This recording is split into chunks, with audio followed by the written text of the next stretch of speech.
பேரன்பு கொண்ட பெரியவர்களே, அருமை தாய்மார்களே, அன்பு கொண்ட சகோதர சகோதரிகளே, என் உயிரினம் மேலான அன்பு அனைவருக்கும் நன்றி கடந்த வணக்கத்தை தெரிவித்துக் கொள்கிறேன்.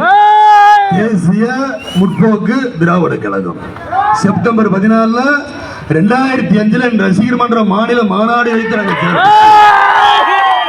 இன்னைக்கு 19ஆம் ஆண்டு முடிஞ்சு இன்னைக்கு 20ஆம் ஆண்டு இந்த இடத்துல பேசுறது நினைச்சா மனசுக்கு ரொம்ப சந்தோஷமா. நான் கட்சி ஆரம்பிக்கும் போது எல்லாரும் சொன்னாங்க, விஜயகாந்த் கட்சி ஆரம்பிச்சிட்டாரு. நான் கட்சி ஆரம்பிச்ச 2வது நாள் IAS அதிகாரிகளும் IPS அதிகாரிகள் என்ன சந்திச்சாங்க. ஆண்டாண்டு காலமா கட்சி ஆரம்பிச்ச எல்லாரும் லஞ்சத்தை ஊழில ஒழிக்கிறேன்னு சொன்னாங்க.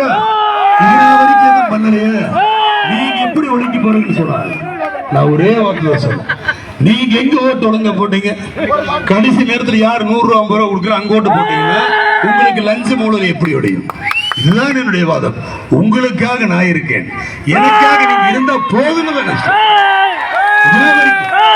ஏன்னா ஒரு பழமொழி சொல்லுவாங்க, மடியில கனம் இருந்தா தான் வெளியில பயம்.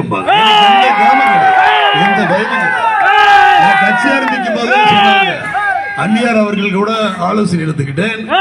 அப்ப கல்யாண மண்டபமாக இருந்தாலும் கல்லூரியாக இருந்தாலும் இதுக்கெல்லாம் இடைஞ்சல் வரும்னு சொல்லி தாராளம் எடுத்துட்டு போவாங்க. நான் அதை பத்தி வருத்தப்பட மாட்டேன். இந்த மக்களுக்காகத்தான் நான் இருப்பேன், எனக்கு எந்த ஒரு ஆசையும் கிடையாது. ஏன்னா எல்லாரும் எங்கேயோ இருந்து உங்களை பாக்குறாங்க, நான் உங்களா இருந்து அவங்கள பாத்துக்கிட்டேன். இன்னைக்கு கள்ளக்குறிச்சியில கள்ளச்சாராயத்தில் ஏகப்பட்ட மரணங்கள். ஆனா நான் 2006 தேர்தல் அறிக்கையில் என்ன சொல்லியிருந்தேன், பனைமரம் ஏறவங்களுக்கும் தென்னை மரம் ஏறவங்களுக்கும் ஒரு வழி பண்ணுங்க, தயவு செய்து கல்லறைக்கு விடுங்கன்னு சொன்னேன்.